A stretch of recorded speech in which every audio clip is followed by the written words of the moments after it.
안녕하세요. 저는 지금 최고의 남편을 만나 슬아의 딸 둘을 둔 여자입니다.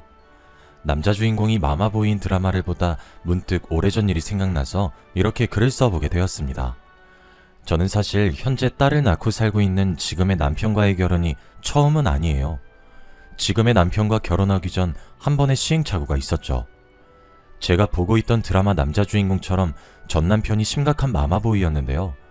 저는 남편이 마마보이라고 해도 나쁜 사람은 아니니까 참고 살려고 했었어요. 그런데 더 심각한 문제는 남편이 아니라 시어머니셨거든요. 시어머니는 아들과 며느리를 전부 자기 소나기에 넣어 쥐고 흔들고 싶어 하시는 분이었어요. 저는 시어머니의 소나기에 놀아나고 싶지 않아 이혼이라는 결정을 하게 되었습니다. 이혼 전까지는 저와 남편 사이에 아무 문제가 없었고 연애할 때처럼 사이가 엄청 좋았어요. 저는 남편을 직장 동료의 소개로 처음 만나게 되었어요. 원래 소개받는 것을 좋아하는 성격이 아니라서 적당히 거절하려고 했어요. 그런데 동료가 제발 한번 나가달라고 상대방이 저를 보고 반해서 간절히 원하고 있다는 거예요. 그런 말을 들으니까 아직 인기 안 죽었다고 괜히 으쓱거리게 되더라고요. 상대방이 그렇게 원한다는데 거절한다는 건 상대방에 대한 예의가 아닌 것 같다고 한 번은 만나주겠다며 동료한테 새침하게 말했어요. 동료는 너무 고맙다고 이왕 만나는 거 잘 됐으면 좋겠다고 저희를 응원했어요. 근데 막상 만나는 날이 다가오니까 나가기 귀찮아져서 아프다고 거짓말을 칠까 고민을 많이 했어요. 당장 퇴사할 거 아니면 계속 동료 얼굴을 봐야 하니 두 눈 딱 감고 소개팅 장소에 시간 맞춰 나갔어요. 어떤 사람인지 모르는 상태로 만났었는데 남편이 되게 착하고 다정한 거예요. 저를 소개시켜달라고 했던 대범함과는 다르게 사람이 되게 조심스럽고 소심한 면이었어요. 그리고 남편이 다른 사람과 다른 점이 있다면 데이트하는 와중에 틈틈이 시어머니께 전화해서 보고를 하더라고요. 지금 어디에서 뭘 먹고 있다, 어디에서 뭘 하고 있다, 자신의 일거수일투족을 다 보고했죠. 저도 그렇고 요즘 사람들 중에 부모님께 이렇게 연락 자주 하는 사람 잘 없잖아요. 그런데 남편이 어머니 걱정할까봐 계속 연락드리는 모습을 보니 효자란 생각이 들더라고요. 솔직히 남편이 내성적이라 만나면서 재밌진 않았어요. 하지만 어머니에게 하는 행동을 보고 어머니한테도 이렇게 잘하는데 당연히 아내한테도 잘할 것 같다는 생각이 들었어요. 평소에도 온순하고 저를 잘 챙겨줘서 같이 살아도 변함이 없을 것 같아서 결혼을 결심하게 되었죠. 제 생각처럼 남편은 결혼해서도 저밖에 모르고 착하면서 다정했어요. 제가 말하지 않았는데도 집안일을 알아서 척척 도와줬었어요. 자기도 회사에서 힘들었을 거면서 티 하나도 안 내고 오히려 저보고 힘들었겠다며 자기가 저녁을 차리겠다고 주방을 차지해서 저를 주방 근처에도 못 오게 했었어요. 성격이면 성격, 집안일이면 집안일, 정말 어디 하나 나무랄 데가 없었죠. 하지만 남편의 유일한 단점은 아침에 눈 뜨고부터 밤에 눈 감을 때까지 엄마를 찾는 것이었어요. 시작은 누구보다 행복해야 할 신혼여행 때였죠. 신혼여행을 떠나는데 가는 동안에도 그렇고 올 때 비행기 안에서까지도 왜 그러는 건지 남편은 슬프다는 듯한 표정으로 일관하더라고요. 당연히 남편 기분이 안 좋아 보이니 신혼여행을 제대로 즐기지 못했어요. 남편은 비행기 안에서 제게 말도 안 걸고 창밖만 보러더라고요. 기분 좋게 떠나야 할 신혼여행에 왜 계속 그런 표정 짓고 있는 거야? 안 좋은 일이라도 있던 거야? 무슨 일인데 내가 무슨 일인지 알아야 위로를 해주던가 하지. 아니, 우리 엄마도 여기 같이 오면 좋아했을 텐데 싶어서. 나만 이렇게 좋은 곳에서 놀고 먹고 하는 게 엄마한테 너무 죄송하잖아. 자기는 진짜 효자인 것 같아. 난 여행하면서 그런 생각 해본 적 없는데 괜히 불효자 된 기분이네. 자기 덕분에 진짜 반성 많이 하게 된다. 우리 다음엔 이런 곳 엄마랑도 같이 오자.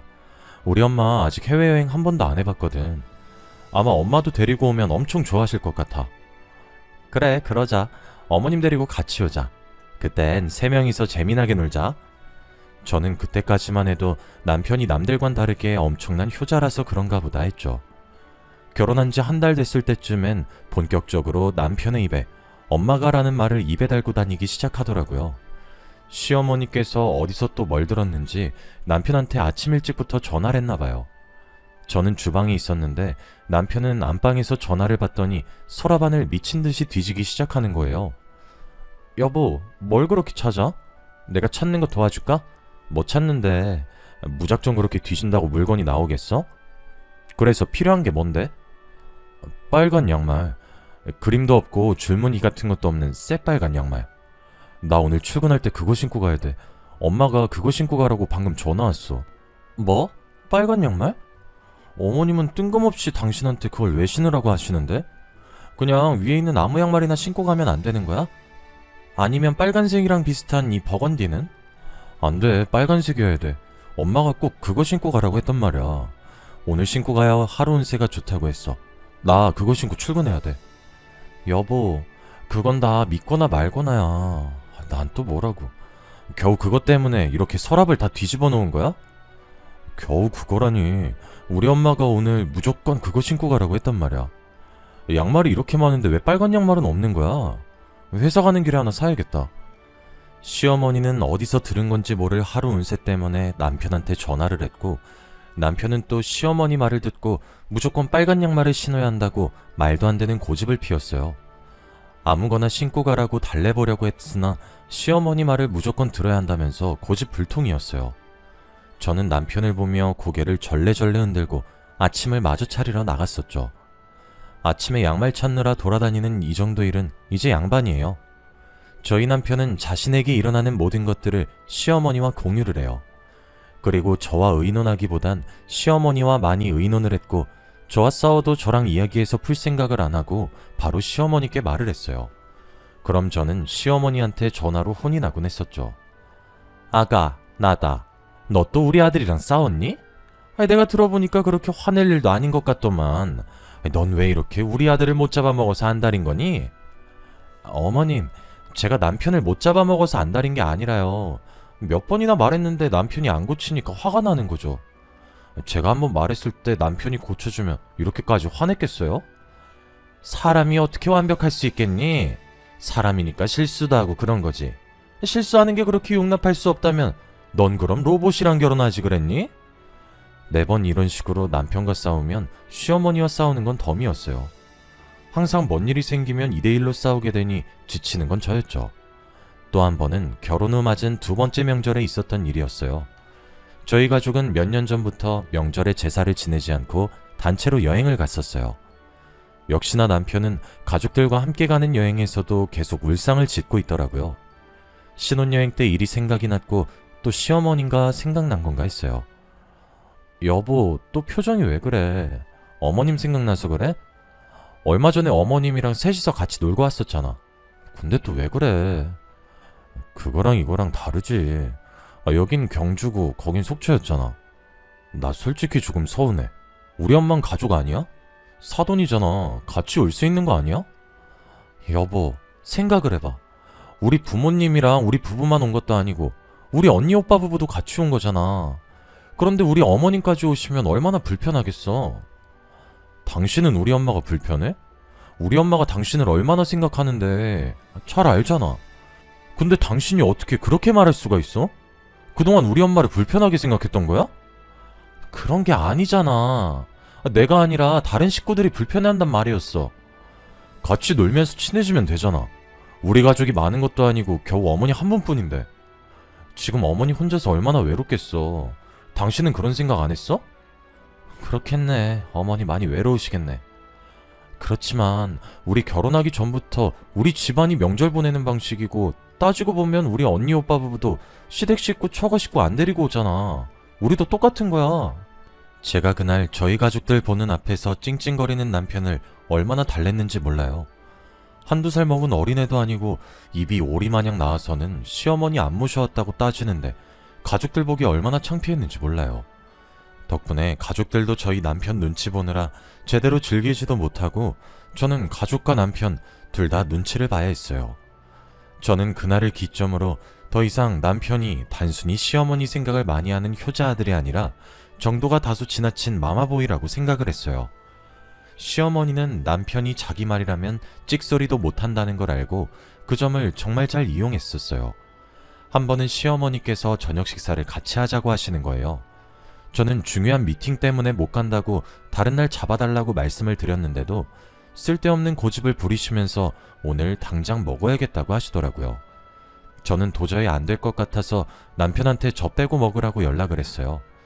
남편은 또 곧대로 제 말을 시어머니께 한 거예요. 잠깐 회의 자료 프린트하러 간 사이 남편한테 부재중이 5개나 와 있더라고요. 여보, 진짜 오늘 저녁 먹으러 뭐다? 우리 엄마 지금 화 많이 났어. 당신 빨리 오라고 소리 지르고 난리도 아니야. 저러다 쓰러지시겠어. 말했잖아. 오늘 중요한 회의 있다고. 당신도 회사 다니니까 알 거 아니야. 중요한 회의에 빠지면 어떻게 되는지. 당신 잘 알면서 왜 그래? 당신은 우리 엄마보다 회사가 더 중요해? 엄마 지금 며느리한테 무시당한다고 인생 헛살았다면서 난리야. 전화 잠시 나한테 줘봐라. 얘, 너 지금 저녁 시간이 다 됐는데 안 오고 뭐하냐? 시애미를 무시해도 유분수지. 매일 저녁 먹자고 하는 것도 아니고 이번에 한 번 먹자고 했는데 시애미를 물 먹여? 어머님, 제가 언제 어머님을 무시했다고 그러세요. 저 어머님 무시한 적 없어요. 저도 지금 엄청 중요한 일 때문에 빠질 수가 없어서 그래요. 진짜 죄송해요. 그래, 너는 우리보다 회사가 중요한가 보구나. 그래, 그럼 우리 신경 쓰지 말고 하던 일 마저 보거라. 시어머니는 자기 할 말만 하고 전화를 끊어버리셨고 저는 회의를 마치고 집으로 들어갔어요. 집에 갔더니 현관문 앞에 가방 3개가 나와 있더라고요. 비밀번호를 입력하려는데 계속 틀린 비밀번호라고 뜨는 거예요. 저는 남편한테 전화를 걸었고 남편은 전화를 안 받더라고요. 누가 이기나 해보자는 심정으로 받을 때까지 계속 걸었어요. 거짓말 안 하고 전화를 20번 정도 했을 때 남편이 난처한 목소리로 전화를 받더라고요. 당신 지금 뭐 하자는 거야? 전화야 안 받았어. 당신 지금 집에 있지? 집 비밀번호 왜 바꿨어? 앞에 나와 있는 짐들은 또 뭐고? 그거 당신 짐이야. 엄마가 당신 집에 들어오지 말래. 비밀번호도 엄마가 바꾸라고 시켰어. 엄마 화 풀릴 때까지만 친정해준 가 있어. 며칠간 집에 안 들어가시겠대. 아니, 나도 이 집 살 때 돈 보태서 집주인인데 지금 집주인인 나를 쫓아내겠다고? 이게 무슨 말이야. 당장 문 열어. 문 안 열어? 넌 일이 좋다고 남편이랑 시애미 벌였을 땐 이 정도 각오도 안 했니? 너 다시는 이 집에 들어올 생각 하지 말거라. 잘못했다고 나한테 싹싹 빌기 전까진 절대 안 들여보내줄 거니까. 저는 이 꼴로 친정에 가면 부모님께서 걱정할 것 같아서 자존심 한번 버리자는 심정으로 시어머니께 잘못했다고 다신 안 그러겠다고 빌었어요. 남편은 와중에 그냥 집에 오지 그러게 왜 회의에 갔냐고 말하더라고요. 저는 때리는 시어머니보다 말리는 신우가 더 얄밉다고 남편도 꼴 보기 싫어서 그날 다른 방에서 잠을 잤어요. 그 뒤로 시어머니께서는 매번 제 행동에 자기 마음에 안 들면 남편을 불렀어요. 남편 앞에서 쓰러지는 신용도 하고 골골거리며 다 죽어가는 신용도 했죠. 그러면 남편은 또 시어머니 말을 듣고 제가 잘못한 거니까 빌라고 하거나 시어머니가 하자는 대로 해달라고 하죠. 언제까지 시어머니 뒷공문이나 졸졸 따라다니고 있을 건지 정말 한심했어요. 그래도 남편이 마마보이라서 그렇지 사람은 워낙 착해서 이혼 생각을 해본 적은 없었어요. 이런 말 하면 안 되는 걸 알지만 막말로 시어머니보다는 저희가 더 오래 살 것 아니에요? 시어머니 살아계시는 동안만 잘 참고 살아보자라는 생각을 했어요. 제가 참는 동안 시어머니는 사는 날까지 열심히 며느리를 괴롭혀보자라는 생각을 하셨는지 다방면으로 저를 열심히 괴롭히셨어요. 저희 가족이 명절에 놀러 간다는 걸 알고 제가 노는 꼴을 못 보시겠는지 명절에 저희 집에 보내지 않으시려고 어떻게든 용을 쓰세요. 보통 명절 당일 낮에 친정으로 향하는데 아침부터 머리에 천으로 된 흰띠 같은 걸 두르고 곧 죽는 사람처럼 앓는 소리를 그렇게 내세요. 저는 시어머니께서 연기를 하신다는 것을 알고 무시한 채 친정에 갈 준비를 하려고 하면 옆에서 남편이 난리를 치기 시작하죠. 우리 엄마가 아파서 이렇게 앓고 계시는데 당신은 지금 처가갈 준비라는 거야? 사람이 어떻게 그래? 아무리 우리 엄마가 미워도 이러는 건 아니지. 여보, 도대체 언제까지 어머니 연기에 속을 건데 지금 어머님 연기 중인 거 모르겠어? 매번 어떻게 명절 때마다 저렇게 아프신지 신기하지 않아? 전날은 괜찮다가 꼭 친정 갈 시간에 이러시잖아.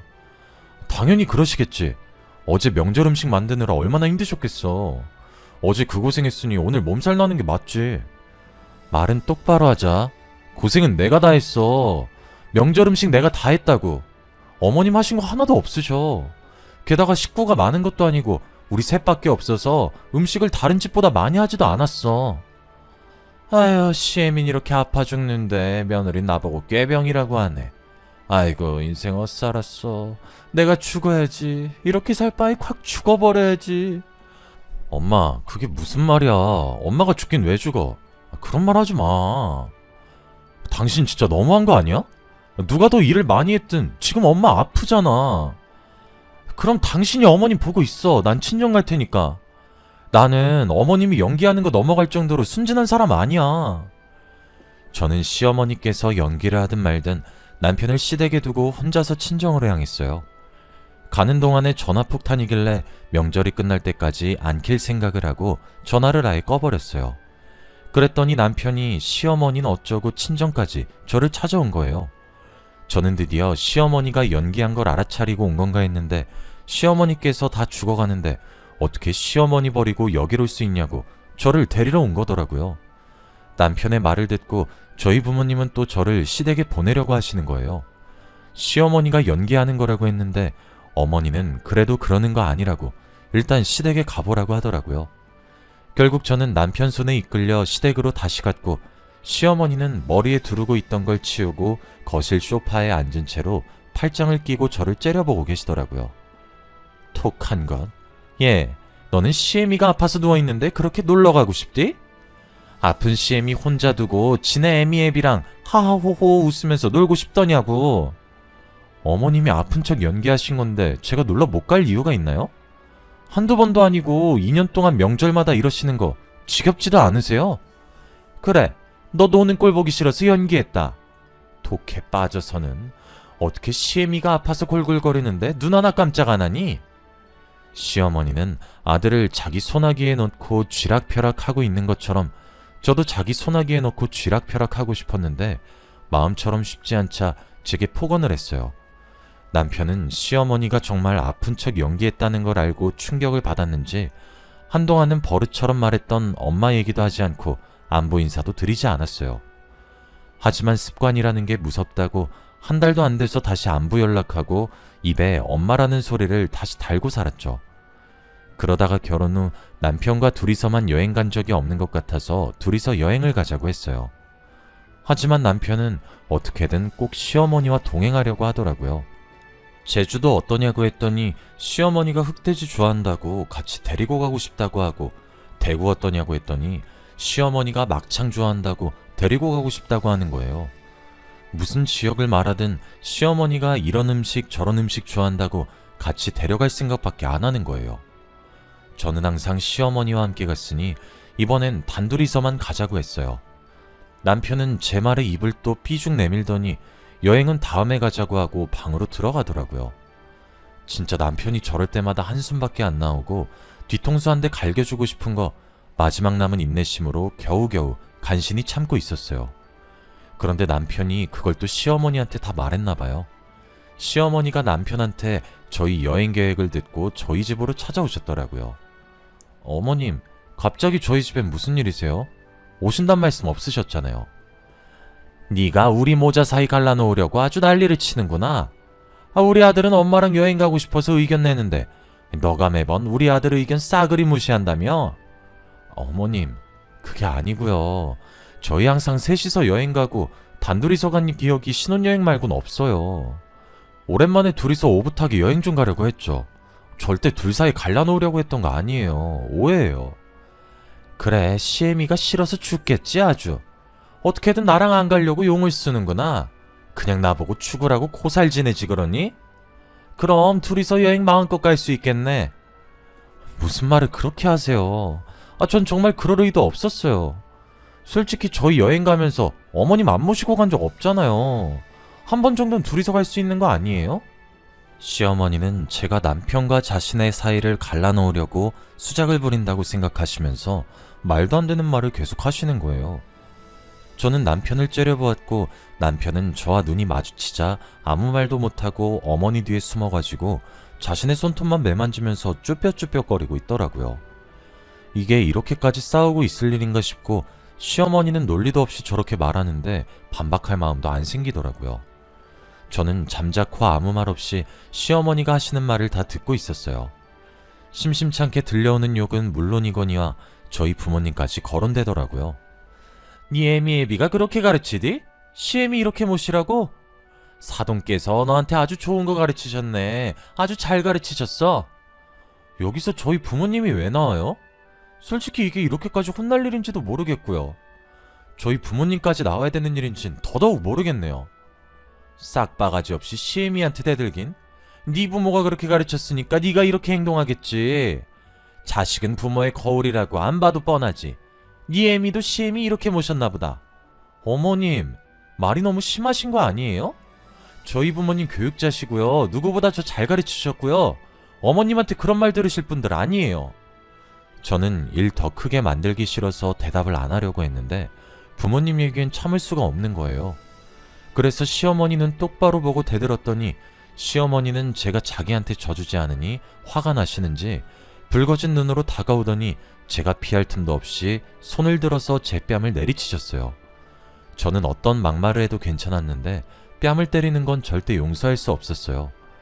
눈에는 눈, 이에는 이라는 말이 있듯이 저도 받은 만큼 그대로 돌려주고 싶었어요. 시어머니께 뺨을 맞자마자 저도 손을 들어 시어머니의 뺨을 힘껏 내리쳤어요. 남편은 놀라서 주춤거리고 시어머니도 제게 뺨을 맞을 줄은 몰랐는지 고개가 반대로 꺾인 채로 눈만 껌뻑거리고 있더라고요. 너 지금 내 뺨 때린 거야? 아들아, 지금 봤지? 내 뺨 때린 거. 어? 야, 애미 애비한테 뭘 보고 배워서 감히 겁도 없이 시애미 뺨을 후려쳐? 제 뺨 먼저 때리신 건 어머니세요. 제가 받은 대로 돌려주는 성격이라서요. 아이고, 며느리가 시어미 죽이네. 아들아, 당장 경찰서에 전화해. 내가 저거 폭행죄로 콩밥 먹일 거니까. 인생을 잘못 살았어. 며느리한테 뺨이나 맞고. 신고해보세요. 저도 가만히 있지 않을 거니까요. 저희 사촌언니 변호사인 거 아시죠? 저도 뺨 맞았고 정당방이고 그동안 저한테 폭언하셨던 것도 같이 엮을 거예요. 뭐? 우리도 변호사 선임해서 너 콩밥 제대로 먹게 해줄 거야. 진단서 끊어놓을 거니까 너 딱 기다려. 알겠어? 뺨 맞은 걸로 과연 진단서를 끊어주실까요?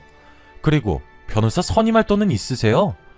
들으려고 들은 건 아니고 저번에 뭐 투자 잘못해서 모아둔 돈 다 잃으신 것 같던데. 제가 맞는 말만 하자 시어머니는 제 말에 반박도 못하고 입을 굳게 다무셨어요. 저는 친정으로 가기 위해서 짐을 챙겼고 합의윤서를 남편 발밑에 던졌어요.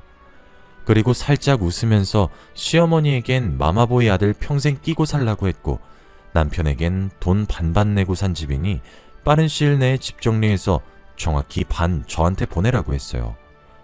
저는 친정으로 가서 제가 그동안 겪었던 것들을 전부 말했어요. 친정 부모님은 잘 나왔다고, 이혼하라고 30대 중반은 충분히 새 출발할 수 있는 나이라며 그동안 그런 집구석에서 고생 많았다고 저를 다독여줬어요. 제가 눈물을 참았던 것도 아니고 그냥 안 나왔었는데 친정어머니 품에 안기니까 저절로 눈물이 나더라고요.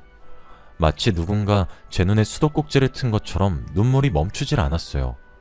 그동안 시어머니나 남편한테 당한 것 때문에 서러워서 눈물이 나는 게 아니라 부모님께서 욕먹으실 분이 아닌데 괜히 욕먹게 만든 것 같아서 미안해서 눈물이 났던 것 같아요.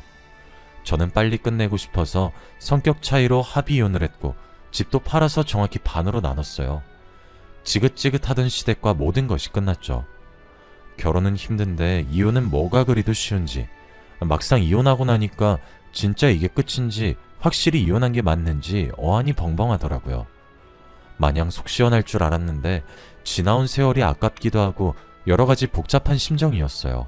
저는 마마보이와 함께했던 결혼 생활을 잊기 위해 일도 열심히 하고 악착같이 살았어요.